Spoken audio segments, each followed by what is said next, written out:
derivada, demostración de la fórmula de potencia. Vamos a demostrar aquí que esta función cuando se deriva me queda exactamente así. Y es por eso que hay una fórmula básica o sencilla de una derivada inmediata para monomios en expresiones algebraicas que son facilísimas de realizar, pero vamos a conocer por qué son así. Por ejemplo, si yo tuviese f de x igual a x a la 5, su derivada aquí sería igual a 5 por x a la 4. Pero vamos a ver si en verdad es así, es decir, a ver si se puede llegar por demostraciones algebraicas a esa fórmula,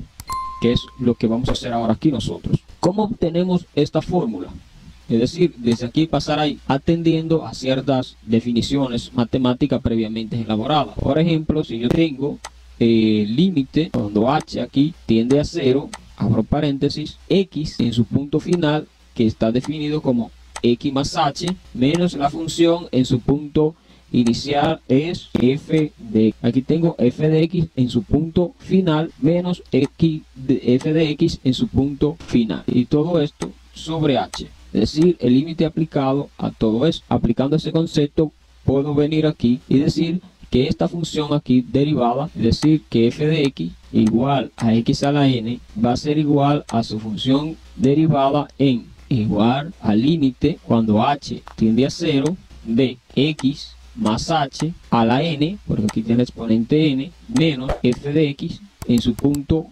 inicial, que sería x a la n. Estoy utilizando esta definición y todo esto sobre h, y el límite está afectado a las dos partes, es decir, aquí y aquí. Va a continuar desarrollar ese binomio, bueno, y hacer las operaciones que se nos permitan. Después tenemos que esto va a ser igual límite cuando h tienda a 0 de desarrollar este binomio que aparece aquí, este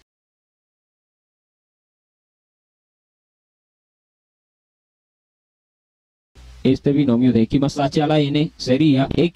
entonces x a la n más n por x a la n menos 1 por h más n por n menos 1 sobre 2 factorial por x a la n menos 2 por h al cuadrado, más, aquí vamos a poner punto suspensivo indicando que ahí en ese medio hay infinitos elementos sumados tan grandes como sea h cada vez con mayor exponente y x cada vez con menor exponente. Entonces tendríamos aquí ya n por x con exponente 1 por h con exponente n menos 1 más, aquí en este otro término ya x sería 0, entonces tendríamos h a la n menos la función x a la n, y todo esto sobre h. Continuamos por aquí, esto sería igual a límite cuando h tiende a 0, es decir, límite de, fíjate entonces que x a la n aquí está positivo y aquí está negativo, se puede cancelar,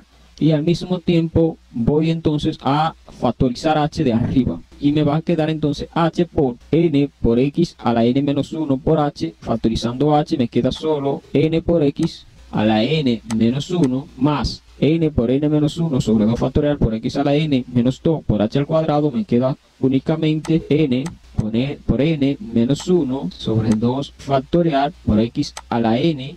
menos 2, como h está al cuadrado aquí, me queda únicamente h, más punto suspensivo, más n por x por h, y h elevado a la n menos 1, pero como le estoy restando 1 o factorizando 1 sería h a la n menos 2, más h a la n sería h a la n, como le estoy factorizando 1, menos 1, y todo eso sobre h. Si te fijas entonces aquí, h que está multiplicando y dividiendo a la misma vez se pueden eliminar y solo nos queda, esto es igual a límite cuando h aquí tiende a 0 de n por x a la n menos 1 más n por n menos 1 sobre 2 factorial por x a la n menos 2 por h más punto suspensivo más n por x a la h elevada a la n menos 2 más h a la n menos 1, y todo esto si le aplicamos límites vamos a tener que esto es igual a n por x a la n menos 1, no tiene h, es decir que se queda tal cual, n por x a la n menos 1 más n por n menos 1 sobre 2 factorial por x a la n menos 2 por h, es igual que yo tome todo esto y lo multiplique por h, pero h vale 0. Entonces toda cantidad multiplicada por 0 aquí es 0. Más todo esto punto suspensivo contienen a h, es decir que me va a dar 0, es decir punto suspensivo, todos los términos de ahí me va a dar 0. Cuando lo sume van a ser 0 más n por x por h a la n menos 2 es 0 también, más h a la n menos 1 también va a dar 0. Y si te fijas entonces aquí va a quedar únicamente n por x a la n menos 1. La fórmula o la expresión que andamos buscando es esta misma expresión. Entonces por eso así llegamos a la conclusión. Y por eso es que entonces si tenemos una expresión de f de x igual a x elevada a la 4, entonces su derivada es 4 por x elevada a la misma n, que serían 4 menos 1, y su derivada f de x viene siendo igual a 4 por x a la 4 menos 1 es 3. Entonces por eso es que encontramos la derivada facilísima, pero esta es la forma de cómo se llega a la demostración de la fórmula de potencia, o a la forma de cómo se derivan esta potencia, tomando en cuenta que aquí n pertenece a los números naturales o a los enteros positivos.